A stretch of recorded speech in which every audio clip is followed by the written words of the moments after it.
Hello everyone, Shri भगवान दास तोदी महाविद्यालय लक्ष्मणगढ़ के यूट्यूब चैनल पर आप सभी का स्वागत है। आज हम चर्चा कर रहे हैं जो रीजनरेशन का अपना अगला चरण था, जो मैकेनिज्म ऑफ रीजनरेशन है उसके बारे में। तो टॉपिक है अपना रीजनरेशन।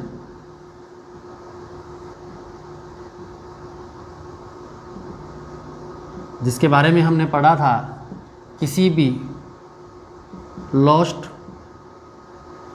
बॉडी पार्ट्स या इंजर्ड पार्ट्स को रिगेन करना, दोबारा से प्राप्त करना। और इस संदर्भ में हमने बात की थी कि जो अलग अलग एनिमल्स थे जिनमें हमने प्रोटोजोआ से लेकर के आगे हमने कंप्लीट इनवर्टिब्रेट्स और कॉर्डेट्स एनिमल के बारे में भी हमने बात की थी कि इनवर्टिब्रेट और वर्टिब्रेट्स में ये किस प्रकार की कैपेसिटी होती है, कितनी कैपेसिटी होती है रीजनरेशन की और क्या एबिलिटी रखते हैं। और हमने ये भी चर्चा की थी कि सभी एनिमल्स जो हैं वो अलग अलग स्ट्रेटजी अपनाते हैं, तौर तरीके अपनाते हैं और उन तौर तरीक़ों के माध्यम से वो अपने खोए हुए होल बॉडी को या फिर बॉडी पार्ट्स को या लिम्ब को रीजनरेट करने की क्षमता रखते हैं। आज जो हम बात कर रहे हैं वो है मैकेनिज्म ऑफ रीजनरेशन। और मैकेनिज्म ऑफ रीजनरेशन में हम चर्चा करेंगे कि किस तरीके की क्रियाविधि अपनाई जाती है किसी एक एनिमल के द्वारा जिसमें कि वो अपने खोए हुए अंग को दोबारा से प्राप्त कर सकता है। तो रीजनरेशन की जो कैपेसिटी है वो हर जंतु में अलग अलग है, लेकिन ज़्यादातर जो इसके एक्सपेरिमेंट हुए हैं वो सैलामेंडर पर हुए हैं। एम्फीबियन और लिजार्ड्स जो हैं उनके ऊपर काफ़ी एक्सपेरिमेंट किए गए हैं जिनमें रीजनरेशन की अच्छी खासी कैपेसिटी पाई जाती है।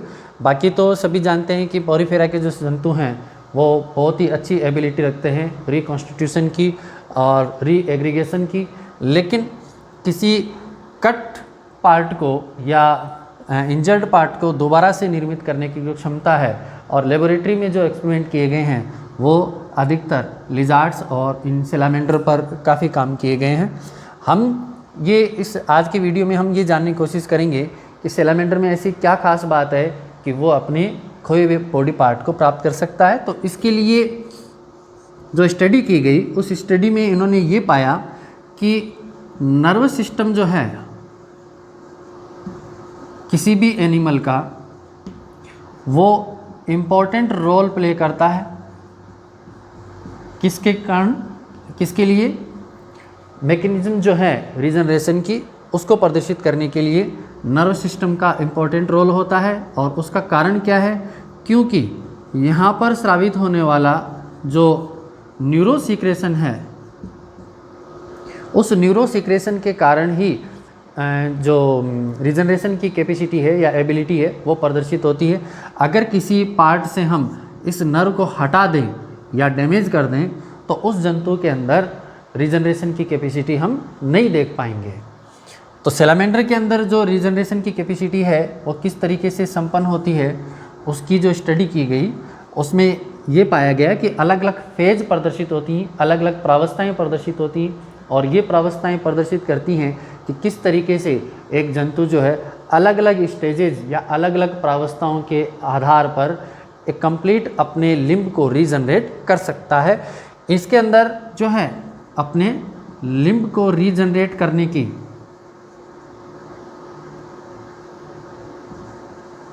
कैपेसिटी पाई जाती है।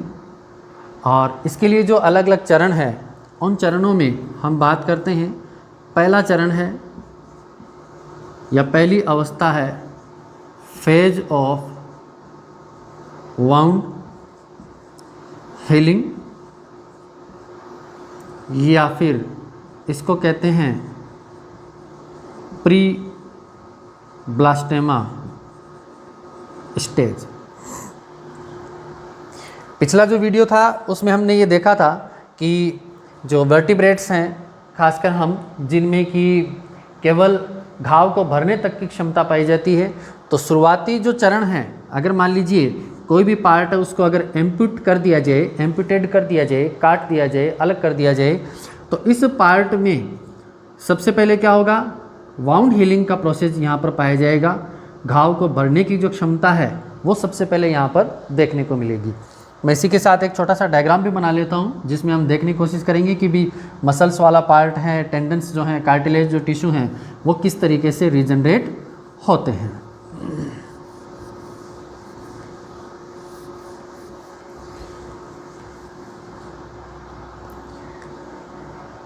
ये हम देखते हैं यहाँ पर किसी भी जंतु की, खासकर जिस एनिमल के बारे में हम स्टडी कर रहे हैं, सैलामेंडर, उसकी बाह्य एपिडर्मिस है,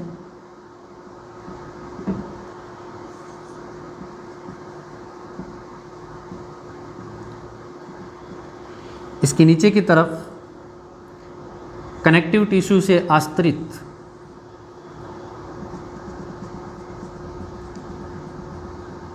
डर्मिस मौजूद है।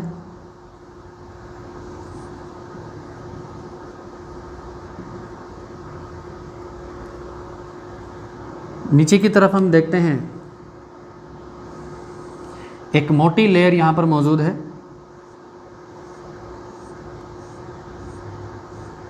मसल्स की।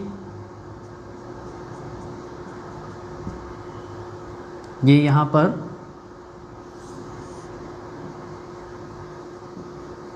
मसल्स मौजूद हैं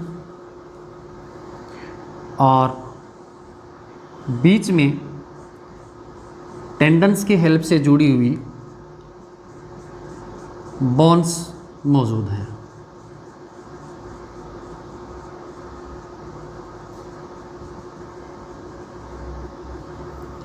बाकी के पार्ट्स नीचे की तरफ एज इट इज हैं।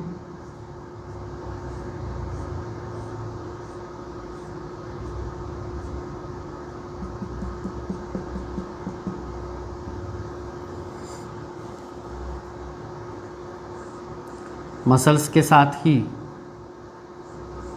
जो डर्मिस वाला पार्ट है वो मौजूद है और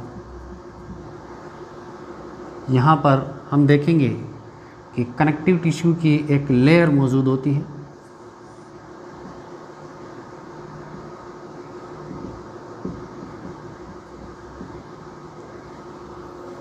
और फिर बाहर की तरफ है एपिडर्मिस की एक लेयर।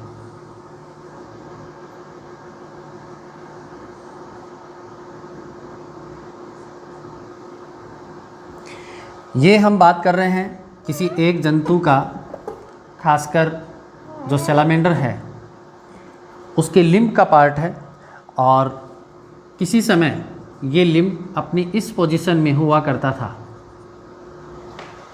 ठीक है, हमने क्या किया, इस जगह से यहाँ पर इसके कट लगा दिया। तो कट लगाने के बाद ये जो कट सरफेस है,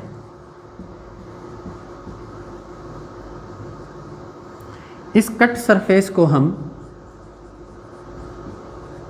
एम्पुटेड एरिया के नाम से जानते हैं। तो एम्पुटेड एरिया, अगर सबसे पहले मान लीजिए इसके लिम्ब को हमने काट दिया, कट कर दिया, इसको अलग कर दिया, तो हमें ये देखना है कि ये कटा हुआ भाग किन किन चरणों में, किन किन प्रावस्थाओं के दौरान निर्मित होता है। तो सबसे पहले जब कट लगेगा, तो कट लगने के बाद की जो सबसे पहली अवस्था होगी वो अवस्था कौन सी होगी, फेज ऑफ वाउंड हीलिंग, मतलब घाव को भरने की प्रक्रिया। तो घाव को भरने की जो प्रक्रिया है उसमें हम देखेंगे कि लगभग 24 घंटे की जो अवस्था है, उस 24 घंटे की अवस्था में अपन केवल एक ही डायग्राम से समझने की कोशिश करेंगे, इसी को कट पेस्ट करते हुए। यहाँ पर हम क्या कर रहे हैं, घाव भरने की प्रक्रिया, सबसे पहला चरण जो है, उस पहले चरण में क्या होगा, एक पतली लेयर यहाँ से बना ली जाएगी और ये पतली लेयर क्या कर रही है, इस घाव को भरने में हेल्प कर रही है, मदद कर रही है। और ये कार्य किसके द्वारा करवाया जा रहा है, जो बाह्य एपिडर्मल जो सेल्स होती हैं उनके द्वारा ये कार्य करवाया जाता है। तो हम ये कह सकते हैं कि लगभग 24 घंटे की अवस्था में जो वाउंड हीलिंग का प्रोसेस है वो संपन्न हो जाता है। ठीक है, अब ये जो वाउंड हीलिंग का जो प्रोसेस है ये संपन्न होता है, तो यहाँ पर क्या होगा, एक बाह्य एक टोपीनुमा पार्ट यहाँ पर बन जाएगा, और ये जो टोपीनुमा पार्ट है इस टोपीनुमा पार्ट को हम कहेंगे, ये बन जाता है यहाँ पर AER रीजन, मतलब एपिकल एक्टोडर्मल रिज। ये ठीक वैसी ही घटना है जैसे हम देखते हैं हमारे हाथ पर या किसी पार्ट पर, शरीर के किसी पार्ट पर अगर चोट लग जाती है तो चोट लगने के बाद लगभग 1 से 3 मिनट के दौरान जो है ब्लीडिंग रुक जाती है। ब्लीडिंग रुकने के बाद जो है वहाँ पर घाव भरने की एक प्रक्रिया आपको दिखाई देती है, मतलब कुछ रेड जो है स्पॉट आपको वहाँ पर बना हुआ दिखाई देता है।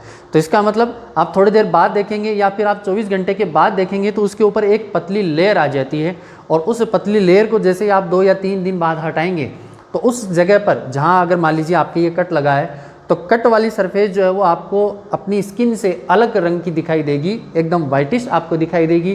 फिर उसके बाद में आप धीरे धीरे देखेंगे कि जो वाइटिश जो लेयर बनी थी वो लेयर जो है फिर अपनी स्किन के कलर से मैच होना शुरू हो जाती है। अगर घाव बड़ा है तब तो वो क्या आपको काफ़ी लंबे टाइम तक वो लेयर आपको दिखाई देगी, अलग कट सरफेस वाला जो है वो भाग आपको दिखाई देगा। अदरवाइज वो स्किन में इस तरीके से मिल जाती है कि आप काफ़ी वर्षों बाद अगर देखते हैं तो आपको पता भी नहीं चलता कि आपके यहाँ पर हाथ के ऊपर कोई कट लगा था। तो ये तो केवल क्या है, हमारे अंदर है, मतलब हम कहेंगे कि वर्टिब्रेट्स में तो केवल घाव भरने की प्रक्रिया है, लेकिन जिस एनिमल के बारे में या जिस एनिमल पर अपन स्टडी कर रहे हैं रीजनरेशन से रिलेटेड, तो वहाँ पर क्या है, एपिकल एक्टोडर्मल रिज का फॉर्मेशन होता है, एक केप का फॉर्मेशन हो जाता है। और ये केप जो है, इस केप के अंदर वो सभी पार्ट्स या सभी भाग मौजूद होते हैं जिनके अंदर क्या है, रीजनरेशन या उस खोए हुए अंग को बनाने की या पार्ट को बनाने की कैपेसिटी पाई जाती है।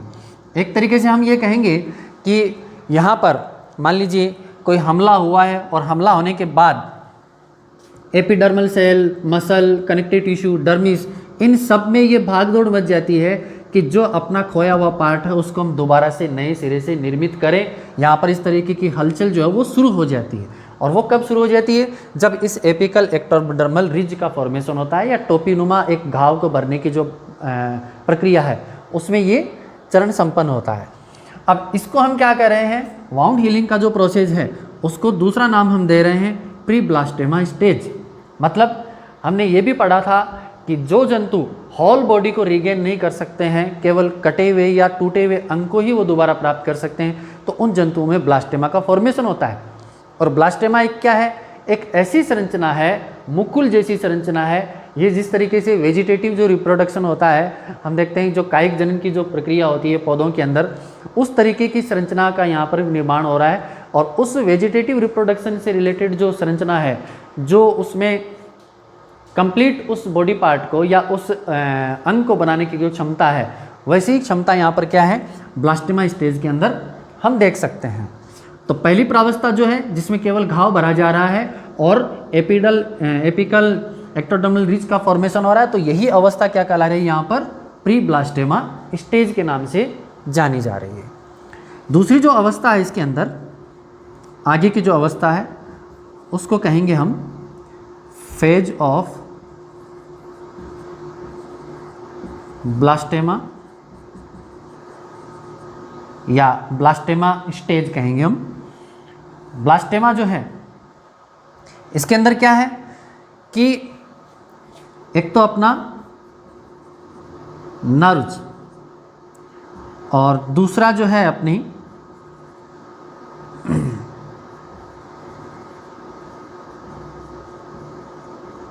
Blood capsules,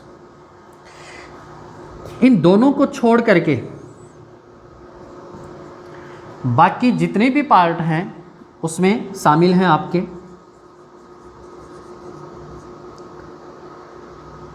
connective tissue, bones, cartilage, muscles वगैरह, इन सब के अंदर क्या है, मेसेनकाइमल सेल्स मौजूद होती हैं। यहाँ हम ये कहेंगे कि मेसेनकाइमल सेल्स जो हैं उनकी उपस्थिति यहाँ पर देखी जाती है। और मेसेनकाइमल सेल्स का इम्पोर्टेंट रोल होता है डी डिफ्रेंशिएशन और री डिफ्रेंशिएशन की क्रिया को संपन्न कराने में। हम ये कह सकते हैं कि ये जो कोशिकाएं हैं इनमें विभेदन की अपूर्ण क्षमता होती है, मतलब ये अविभेदित होकर के एक विभेदन की क्षमता को या विभेदन की प्रक्रिया को अंजाम दे सकती हैं। तो यहाँ पर जो ब्लास्टेमा स्टेज है, इस ब्लास्टेमा स्टेज में हम ये कह सकते हैं कि उस बॉडी पार्ट को या उस अंग को या उस हिस्से को बनाने से रिलेटेड पूरे संसाधन यहाँ पर मौजूद हैं। तो जो पहली प्रावस्था थी, उस पहली प्रावस्था के बाद में हम ये कहेंगे कि ये जो अवस्था यहाँ पर सेकंड स्टेज जो है, उस सेकंड स्टेज में ब्लास्टेमा का फॉर्मेशन हो रहा है।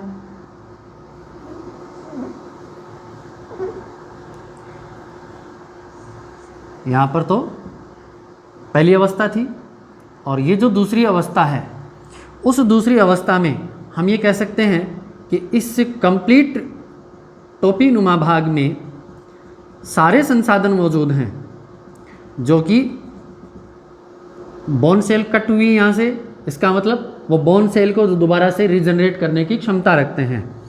मसल यहाँ से डैमेज हुई है तो मसल्स वापस से यहाँ से रीजनरेट हो सकती हैं। ठीक उसी प्रकार से डर्मिस और एपिडर्मिस का निर्माण भी यहाँ पर करवाया जा सकता है। नर्व टिश्यू का निर्माण भी यहाँ पर नर्व्स का निर्माण भी यहाँ पर करवाया जाता है। ठीक है, तो ये जो 2 नंबर की स्टेज है जिसको हम कह रहे हैं फेज ऑफ ब्लास्टेमा, जिसमें उपस्थित मेसेनकाइमल सेल्स जो हैं वो वापस से इन कोशिकाओं को प्रेरित करती हैं कि आप नई सेल्स का निर्माण करें। इसके लिए जो चरण है आगे का, वो है थर्ड स्टेज अपनी, जिसको हम कहते हैं phase of D differentiation.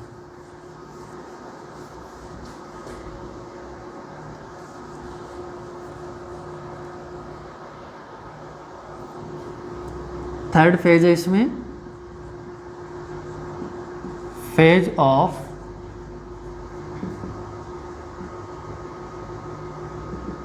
D differentiation. इस प्रावस्था में क्या होता है, हम ये कह रहे हैं कि जो विभेदन की प्रक्रिया है, जिस विभेदन की प्रक्रिया में डिफ्रेंशिएशन के प्रोसेस में हमने पढ़ा था कि किस तरीके से जो स्टेजेस हैं, गेस्ट्रुला की जो अवस्थाएं हैं, वो विभेदित होकर के नई कोशिकाओं का निर्माण कर रही हैं, क्योंकि वो टोटिपोटेंट प्रकार की होती है, पूर्णक्षम प्रकार की होती है।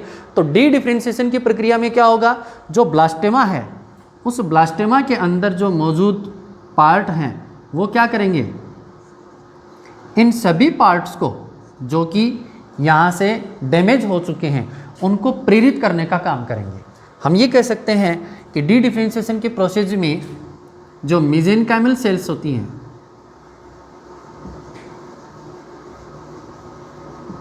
उनके अंदर डिफ्रेंशिएशन का प्रोसेस देखने को मिलता है। हालांकि ये अलग अलग प्रकार का होता है, स्यूडो टाइप का, true differentiation, true D differentiation, pseudo D differentiation और डी डिफ्रेंशिएशन। तो ये जो विभेदन की जो प्रक्रिया है, इस विभेदन की प्रक्रिया में अलग अलग चरण हम देखने को मिलते हैं हमें, जिनमें कि क्या होता है कि ये जो ब्लास्टेमा है, इस ब्लास्टेमा के अंदर मौजूद जो पदार्थ हैं, जो टूटे हुए बॉडी पार्ट्स हैं, अगर यहाँ पर मान लीजिए बोन टूटी हुई, तो बोन का टूटा हुआ हिस्सा क्या करेगा, उसी बोन वाले हिस्से को प्रेरित करेगा, जिससे कि वो नए हिस्से का निर्माण कर सके, नए पार्ट का निर्माण कर सके। आगे का जो चरण है इसमें वो है फेज ऑफ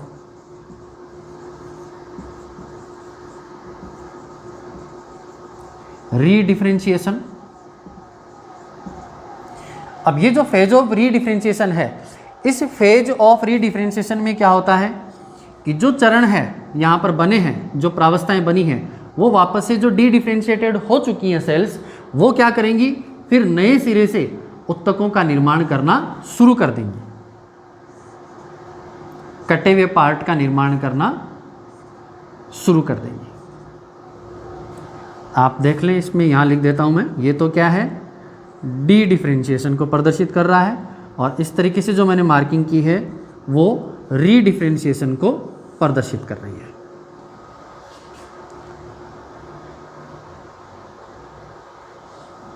सॉरी, पहले हमने लिखा था डी डिफ्रेंशिएशन तो है ये वाला प्रोसेस, और री डिफ्रेंशिएशन है रेड वाला मार्क, ठीक है। तो री डिफ्रेंशिएशन की प्रोसेस में क्या होता है कि जो मेसेनकाइमल सेल्स हैं, अगर अपनी उत्पत्ति से रिलेटेड अगर कोशिकाएं बना रही हैं तब तो वो प्रोसेस क्या कहलाएगा, मॉड्यूलेशन कहलाएगा। और अगर उत्पत्ति से डिफरेंट टाइप के जो सेल्स बना रही हैं तो वो प्रोसेस मेटाप्लेसिया कहलाता है। हम यहाँ पर लिख देते हैं, इसमें क्या होता है, जब सेल्स जो हैं जिनको प्रेरित किया जा रहा है वो अपनी जो ओरिजिन है उससे अगर डिफरेंट सेल का फॉर्मेशन हो रहा है, और दूसरा जो चरण है जो उसमें ओरिजिन है उसमें सेम सेल का प्रोसेस निर्माण जो है वो प्रोसेस अपने को देखने को मिल रहा है, तो ये तो क्या कहलाएगा, मेटाप्लेसिया, और इसको हम कहेंगे मॉड्यूलेशन। जब कोशिकाएं अपने उत्पत्ति से अलग कोशिकाओं का निर्माण कर लें, जैसे एग्जाम्पल के तौर पर पहले बॉर्न सेल थी,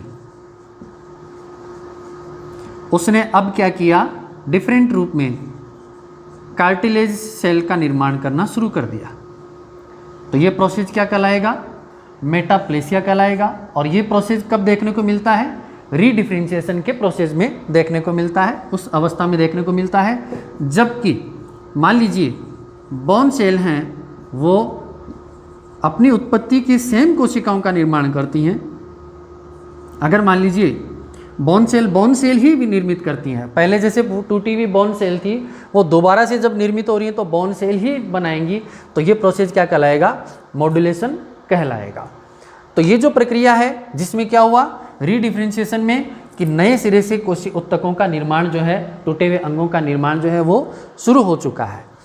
अब आगे का जो प्रोसेस है इसमें क्या होगा, स्ट्रक्चरल चेंजेज अपने को देखने को मिलेंगे। और स्ट्रक्चरल चेंजेज जो हैं, मतलब यहाँ तक का जो प्रोसेस है इसमें क्या क्या चरण थे, वाउंड हीलिंग का pre blastema stage, D differentiation stage और रीडिफ्रेंशिएशन स्टेज। इसके बाद जो है आगे का जो चरण है उसमें क्या होता है, स्ट्रक्चरल चेंजेस देखने को मिलते हैं। और ये जो स्ट्रक्चरल चेंजेज हैं इनमें क्या होता है कि हम देखेंगे यहाँ पर, ये 1 और 2 नंबर अभी मिटा देता हूँ मैं इसमें। यहाँ क्या होगा, इस तरीके से ये केवल एक शुरुआत में पेडल लाइक स्ट्रक्चर बन जाएगी। स्ट्रक्चरल चेंजेज में क्या होगा, पेडल लाइक स्ट्रक्चर का निर्माण होगा, पतवार नुमा संरचना का निर्माण होगा। सबसे पहले क्या होगा कि ये जो जितने भी पार्ट बन रहे हैं जो कटे हुए हैं, इनमें आप अभी किसी भी पार्ट को अलग से डिफाइन नहीं कर सकते, आप इनको अलग से डिफ्रेंशिएट नहीं कर सकते कि ये वाला हिस्सा जो है वो एपिडर्मल एक के रूप में, ये एपिडर्मल जो रिज के रूप में था उसमें ये वाला हिस्सा जो है वो बोन सेल के रूप में परिवर्तित होगा या मसल सेल्स बनाएगा। केवल जो पहला जो चरण है स्ट्रक्चरल चेंजेस में, उसमें केवल पेडल लाइक स्ट्रक्चर का निर्माण होगा। इसके बाद में ये जो पेडल लाइक स्ट्रक्चर है इसमें आपको इस तरीके से 3 नोच दिखाई देंगी, नोच बन जाएंगी, इस तरीके से उभार आपको दिखाई देंगे। और उभार के बाद में आगे का जो प्रोसेस है उस प्रोसेस में आप देखेंगे स्ट्रक्चरल चेंजेस में ही पहले पेडल लाइक स्ट्रक्चर, फिर नॉच स्टेज, फिर उसके बाद में टॉय स्टेज आती है।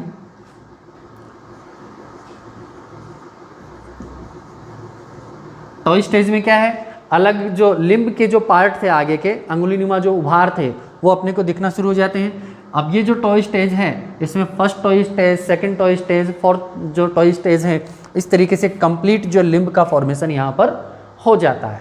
लेकिन आप ये देखेंगे कि जो पहले ये जो पार्ट था जो कि एम्ब्रियोनिक डेवलपमेंट था, उस एम्ब्रियोनिक डेवलपमेंट से अब जो बनेगा वो ऑन्टोजेनिक डेवलपमेंट के रूप में आपको दिखाई देगा। हम ये कहेंगे कि ये जो एम्ब्रियोनिक डेवलपमेंट था उससे थोड़ी सी डिफरेंट स्टेज यहाँ पर निर्मित होगी। तो रीजनरेशन का जो प्रोसेस है उसमें हमने अलग अलग फेज के थ्रू हमने ये जानने की कोशिश की कि किस तरीके से कौन सी मैकेनिज्म है, प्रक्रिया है जिसकी सहायता से जो एक लिम्ब जो है वो रीजनरेट हो जाता है। आगे का जो वीडियो है उसमें हम अध्ययन करेंगे जो अपना नेक्स्ट टॉपिक होगा। तब तक के लिए धन्यवाद।